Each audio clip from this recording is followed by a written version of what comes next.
Welcome back to another great show with Sean on boxing. Today, walking along the river.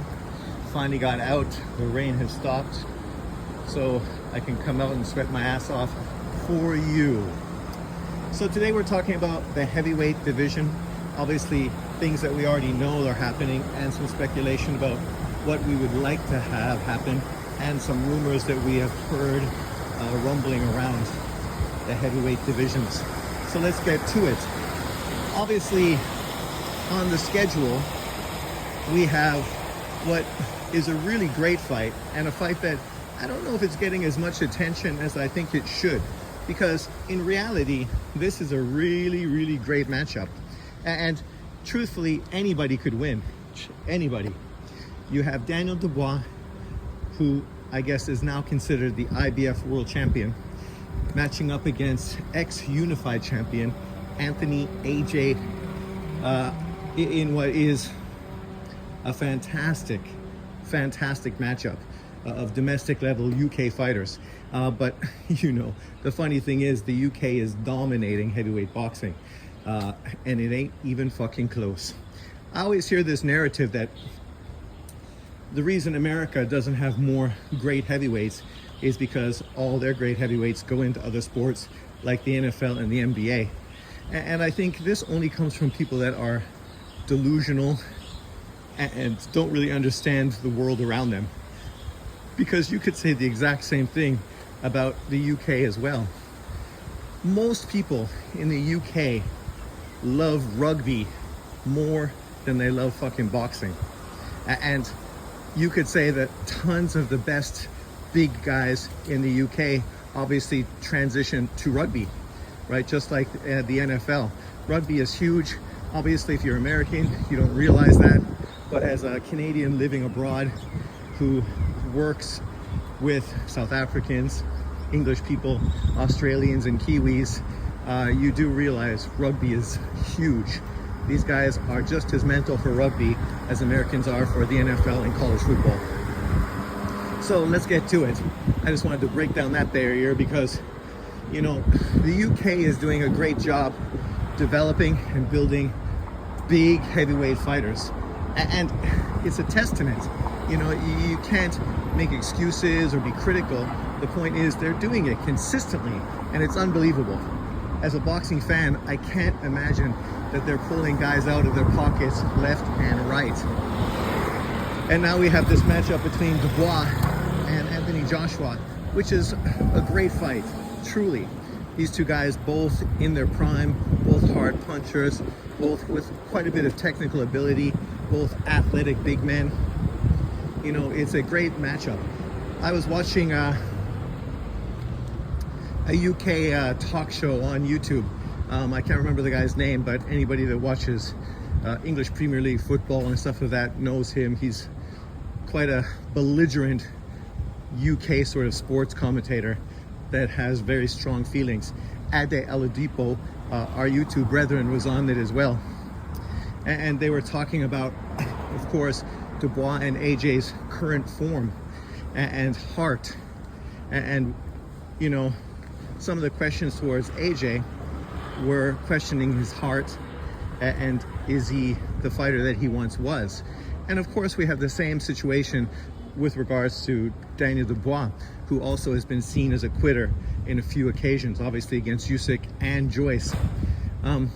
So there's questions for both of them as far as their heart and their toughness. But you know, I think people that focus on that are focusing on the wrong thing. Both of these fighters have shown weaknesses, as everyone does, but they've also shown strength as well.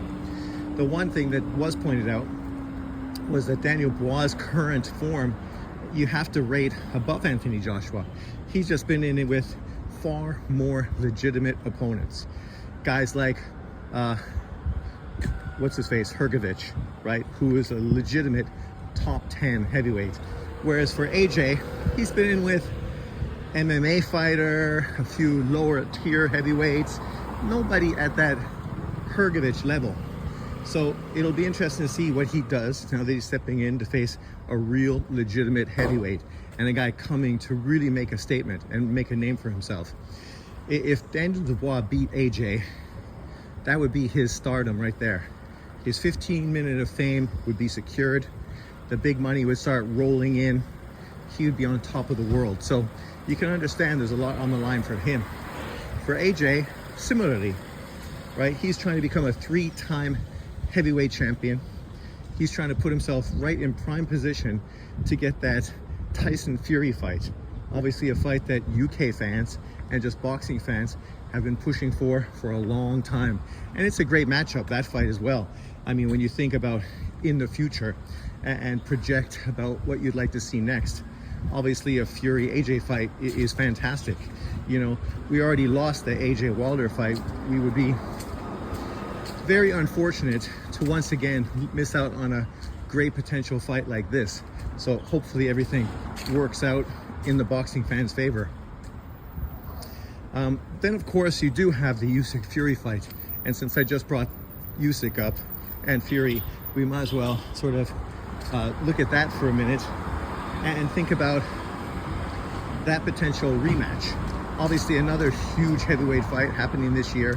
The first fight really was far better than I think most people would have gave it credit for. I'm not really a big fan of Usyk or Fury stylistically, but obviously you have to appreciate what they've done as professionals. So I kind of thought the fight would be very technical, very slow, not very exciting, but it turned out to be anything but that. It turned out to really be a fantastic fight where I walked away from the fight and I had a lot of good things to say about both fighters, Fury and Usyk. And so much so in the rematch, I'm favoring Fury to win against Usyk in the rematch. And obviously if that happens, inevitably the next thing that happened would be that AJ versus Fury fight. But for this to happen, once again, we need all of these things to line up perfectly. We need AJ to beat Dubois. We need Fury to beat Usyk. And if that happens, then in 2025, we will be getting one of the biggest heavyweight fights probably in boxing history. And that's not an understatement. That's a statement of fact. That would be a huge, humongous fight, especially those guys coming off of significant victories of this nature. If not, well, that shakes up everything, and who only knows what direction we'd potentially go then. I mean, if Fury and AJ both lost, then potentially you could still get that fight. It would just be two guys coming off of a loss, and it obviously wouldn't be nearly as huge because, you know, once again, both guys would have been beaten. So even though it's a great matchup that people want to see, people wouldn't be as revved up. There'd be no world titles on the line, and it wouldn't be quite the extravaganza. And speaking of other up-and-coming young UK fighters, you also have Moses Aamu. Moses Aamu, who currently is a 19-year-old heavyweight out of the UK, coming off of his best performance in his last fight. Really impressing everybody in what was truly a fantastic performance. He's been on record for a long time wanting to be the man who broke Mike Tyson's record to become the youngest heavyweight champion in history. And the possibility is there. But that means he needs to finish off 2024 impressively, and then obviously be in line to potentially get a big fight in 2025. The perfect scenario for him, ultimately, would be if Daniel Dubois did beat AJ. And then you could potentially do a Moses Aamu versus Daniel Dubois for that IBF world title fight early in 2025, giving him the opportunity to potentially beat Mike Tyson's record. We've seen some of the rumors over the last 2 weeks. Fights he's sort of looking forward to, fights he's kind of pushing his promoter to make. Fights like Joe Joyce. Obviously Joe Joyce is a tough, rugged fighter, big, physical, hard puncher, but coming off of a loss. So, you know, a lot of the shine on that potential fight sort of falls off because he's old, he hasn't looked great, he's been beaten multiple times. So if you do get beat by him, it's kind of a kick in your nuts. And if you beat him, how much praise do you really want, considering you're just one of many in line? The other fight he's been talking about is a Joseph Parker, a Joe Parker fight. And that, on the other hand, I think is the perfect fight. I think it was Ring IQ that I was listening to today talking about that fight and sort of downplaying it, sort of dismissing it as a fight he thinks may be premature. But for me, in all reality, I kind of think that a Moses Atuma versus a Joseph Parker fight to end 2024 would be the perfect scenario. You beat a Joe Parker, now all of a sudden you're right there for a world title fight. Now you could really justify making a fight early 2025 to pass that Mike Tyson record, if you're able to obviously win the fights against the opponents you'd have to beat, which is no easy feat either. But when I look at the matchup between Moses and Joseph Parker, I think, man, this is a great matchup. Stylistically, I think it's very beneficial for Moses. You know, he's in with a guy that I think he sparred with quite a bit, so he's going to be very familiar with. It's also a guy who is tough, rugged, resilient, and real scrapper. But he's not fast. He doesn't have great footwork. He's not one of the bigger power punchers in the heavyweight division either. What he does is he outworks you, and obviously he's a very skilled heavyweight and is able to use that ability to beat some of the bigger plotter fighters. As we've seen recently, obviously him beating Wilder and then beating Zhang, which were obviously two very big victories for him. But if you look at Wilder and Zhang, they're nothing like a Moses Aamu, who has very fast feet, fast hands. He's a hard puncher as well, but unlike those guys, he's going to be able to get into range to actually throw his punches. He's not like Wilder, whose legs are shot and finished, or obviously Zhang, who's just a big giant plotter with slow feet, right? Who benefits from you bringing the fight to him. But if he's got to go find you, that's going to be a long fucking night for him. With a guy like Moses Aamu, who's going to be able to get in, get out, use angles, use his faster hand speed, and hit him with shots that he doesn't see, I think it's a great matchup. Really, if I was his team, that would be the fight I would totally be pushing for. Moses Aamu, Joseph Parker, 2024. And then if Daniel Dubois is able to do the unthinkable, the undefinable, beating AJ to defend his IBF title, then a potential Moses Aamu versus Daniel Dubois for a world title fight somewhere in April of 2025. If he's able to beat him, he would join history by becoming the youngest man in boxing history to become a world champion. And by beating guys like Joseph Parker and a Daniel Dubois to do that, that would be pretty impressive. And then obviously a unification fight with a Usyk, a Fury, or whoever at that time is the unified champion, obviously would be gigantic, you know, to try to become like Tyson and become the first or the youngest undisputed heavyweight champion in boxing history. Let me know in the comment section below, what do you think about this matchup or these matchups? Do you know much about Moses? What do you think about him? And how do you think he would fare against a guy like Joseph Parker? I mean, and even a Daniel Dubois. Daniel's obviously got a good jab. He's tough. He's a hard puncher.